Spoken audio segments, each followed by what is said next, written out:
Hey, I'm Elaine. This is Elaine's XYZ, a vlog that's currently about, the Asian American experience amongst a massive uptick in hate crimes. Yikes.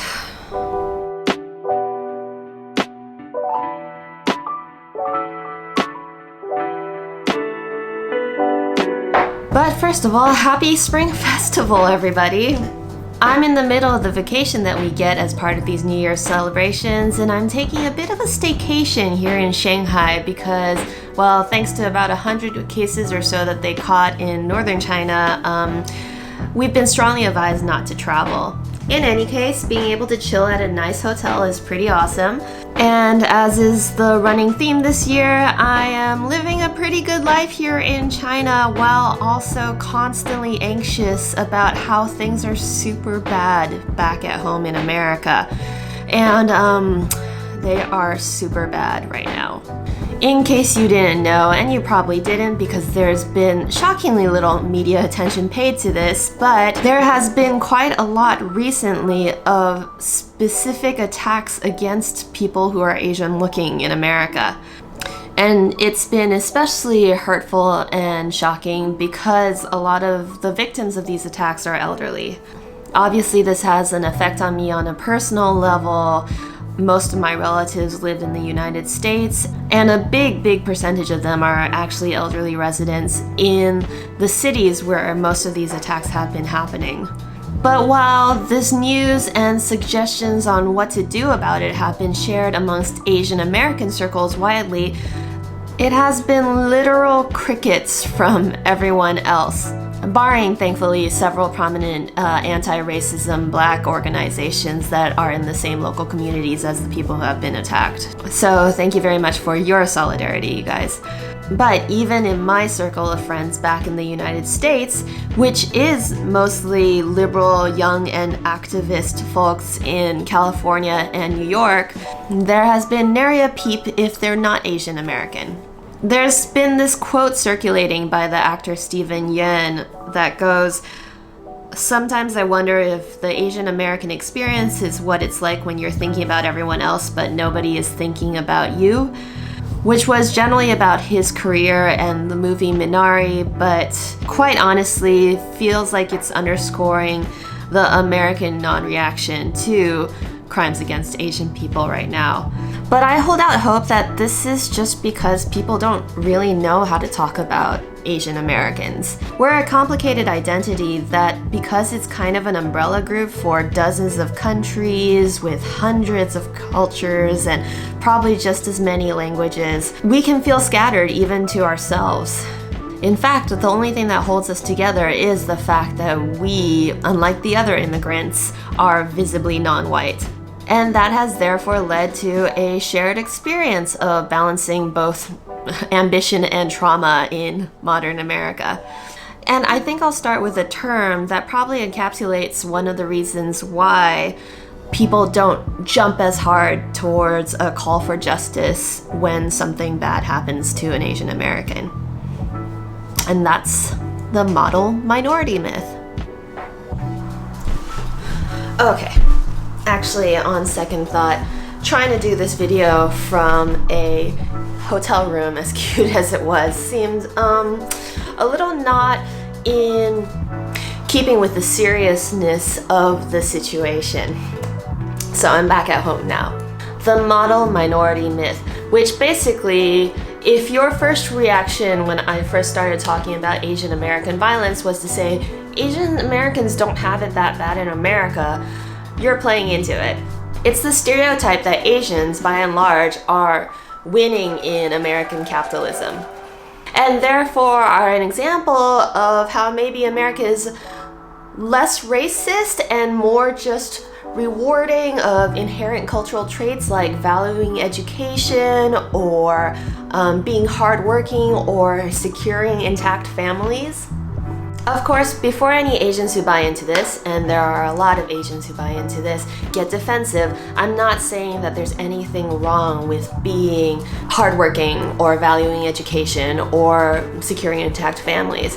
And there are definitely a lot of successful Asians who have worked to overcome a lot in order to embody this idea.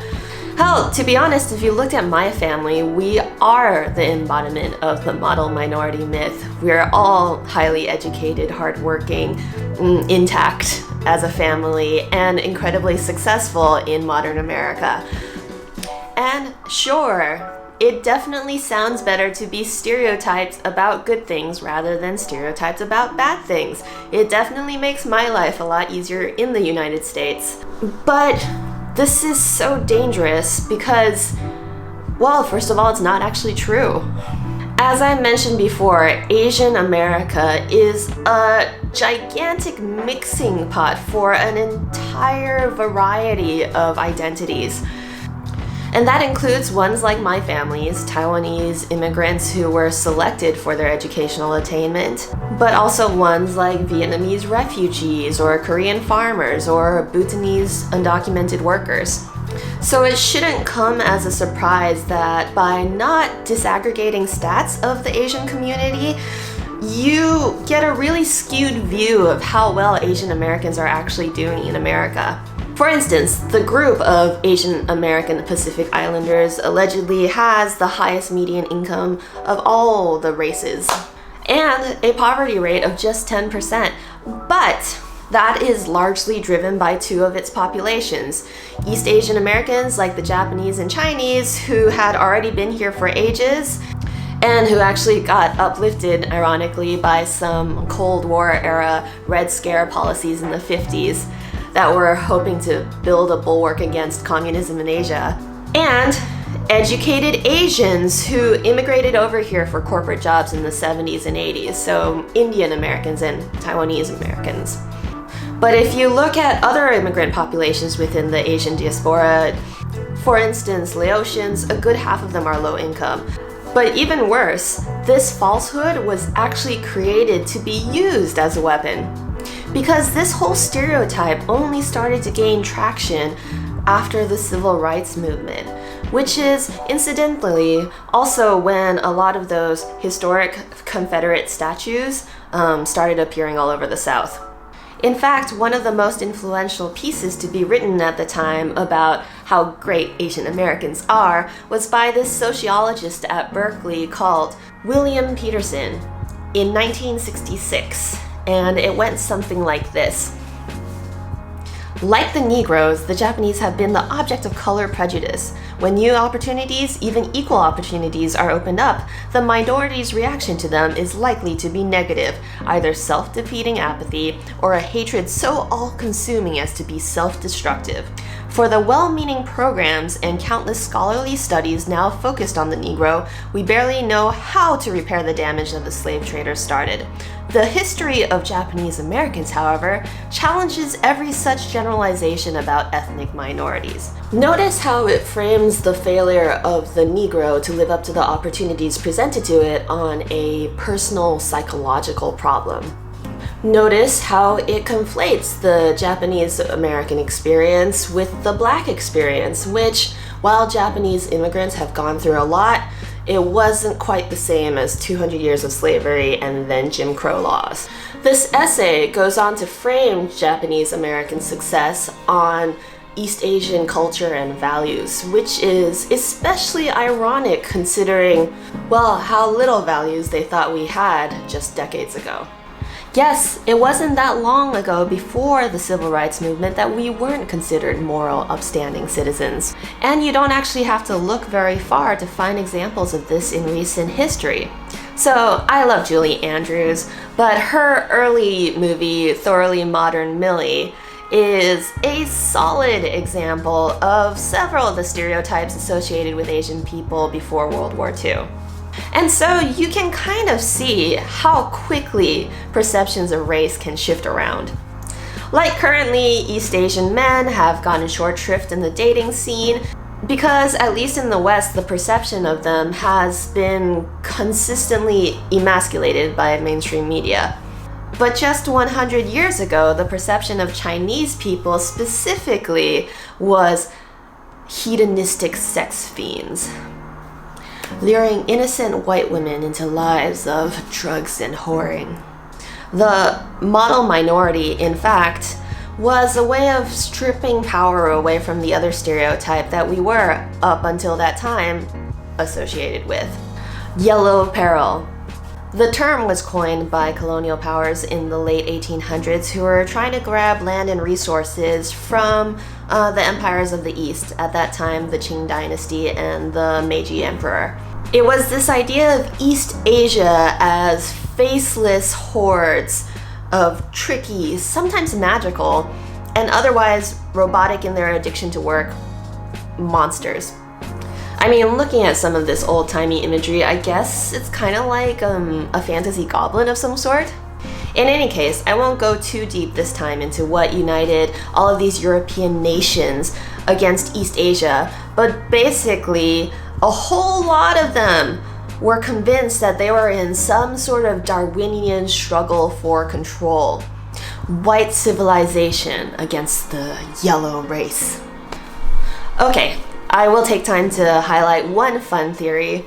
So the Meiji Restoration in Japan had been much more accepting of westernization, which made European nations feel like the Japanese were civilized and smarter than all of the other East Asian nations. But then they got scared that Japan would inevitably utilize its smartness to conquer China and find good breeding stock amongst the intensely sexually active Chinese to create this Sino-Japanese super yellow race that would try to conquer the West. Well, it's funny to me because it does sound kind of bizarrely fantastical, but it did have real-world consequences, including racist immigration acts like the Chinese Exclusion Act of 1882 and various massacres and lynchings of Chinese immigrants all across America. And then very suddenly in the 1960s, that perception changed. Our industriousness wasn't because we lacked the humanity to feel true suffering, it was because we valued education and hard work. We were no longer these virile breeder hordes. We were people who loved our families in a largely sexless way. We were no longer strong and magical monsters. We were meek and mild worker ants, just trying to make good on the American dream. But then, just to illustrate how fragile that perception was, here comes the 1980s, when Japan's economy is booming while America's was auto industry especially petering downwards. And lo and behold, yellow peril resurfaces. And boy, has it returned full force now that China is a global economic power. Even before COVID, you could find yellow peril talk on a policy level. You know, that whole idea that Chinese people aren't creative, they just like to copycat and steal, you know. Because Silicon Valley is not just everyone telling everyone else that they are the Uber of this or the Netflix of that. Any investment into another country was China trying to dominate other races with a debt trap, which is especially insulting considering like recent when I've been alive history. I mean, does everyone not remember that in the year 2000, Bono had to have this giant concert begging the IMF and the World Bank to relieve debt for like 35 nations? Yeah, and now COVID. And the stories behind it has brought that to a visceral individual level. We're back to anyone with a yellow face being an infiltrator of America rather than an American. And here we are, bringing our filthy foreign diseases with us.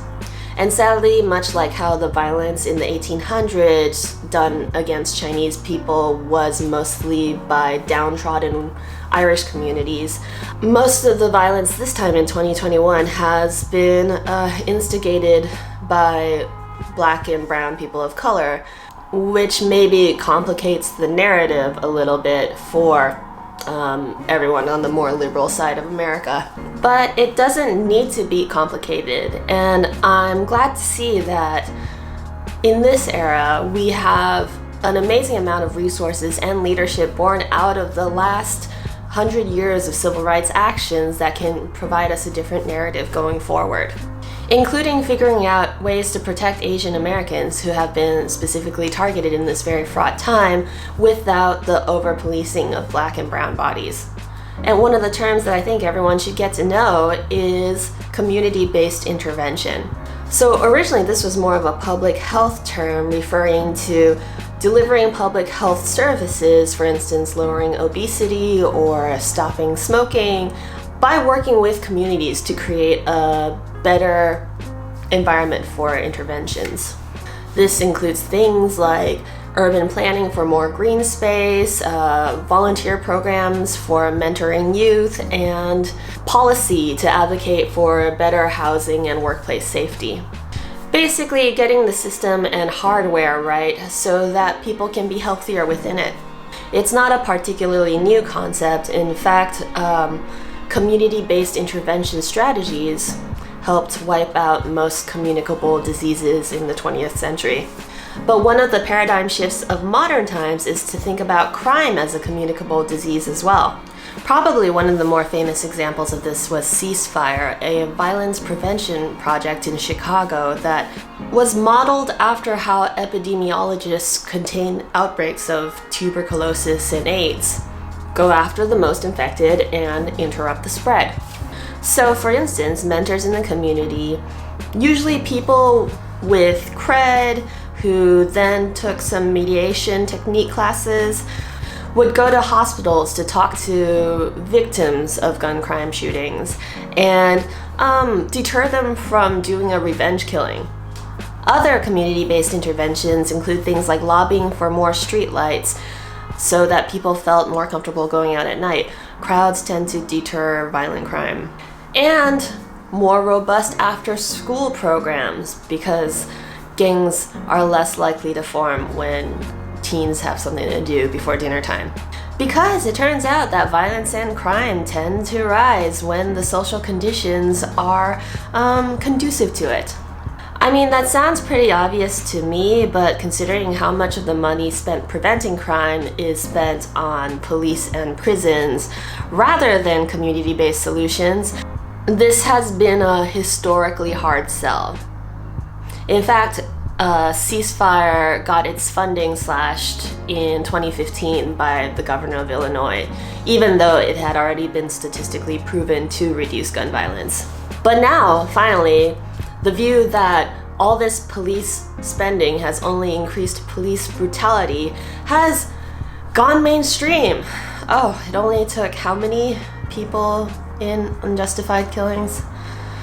And now community-based intervention is gaining traction as a way forward to both protect underserved communities while also allow for a justice that is more restorative and not so based on revenge.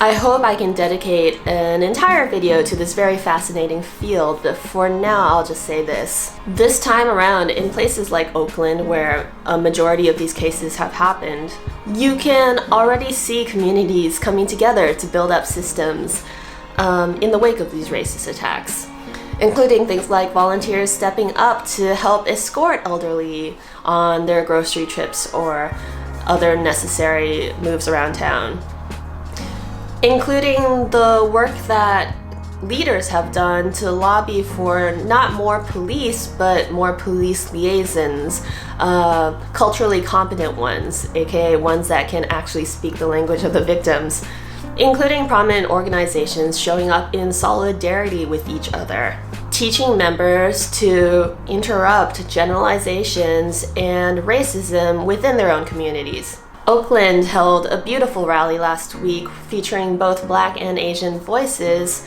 to talk about how these historically tense neighbors could come together at this time to stop this wave of violent attacks. And thanks to that and a steady beat of voices that won't let up, that are mostly Asian but are now featuring more and more non-Asians, we've been given a space to discuss how to move forward together. And I think that's improved the mainstream media coverage of this. So I don't know. I hope that because all of these amazing activists have done the work of creating this space that feels safe enough to talk about, I'll see more of my friends talking about it in the near future. If you found this useful, please like and subscribe. You can find me off of YouTube on my website or Instagram, and see you next time doing whatever it is I'm doing.